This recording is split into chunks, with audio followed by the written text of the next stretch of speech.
अस्सलाम वालेकुम लिसनर्स, मैं हूं आप लोगों की होस्ट नौशीन और मैं आप सबको अपने चैनल पर वेलकम कहती हूं।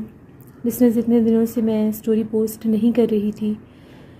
मेरे मामू की बिल्कुल सडन डेथ हुई, जिसने हम लोगों को बहुत ज़्यादा दुख और तकलीफ़ दिया हुआ था। बहुत मुश्किल दौर से हम लोग गुजर रहे हैं अभी भी, लेकिन क्या करें, जीना पड़ता है। ज़िंदगी के सारे काम करने पड़ते हैं, यही हकीकत है ज़िंदगी की। मेरे मामू जान की मग़फ़िरत के लिए ज़रूर दुआ करिएगा। अल्लाह ने जन्नतुल फिरदौस में आला मकाम अता करे और हम सबको हौसला और हिम्मत अता करे। आज से दोबारा मैं अपने चैनल पर स्टोरीज़ का सिलसिला शुरू कर रही हूँ।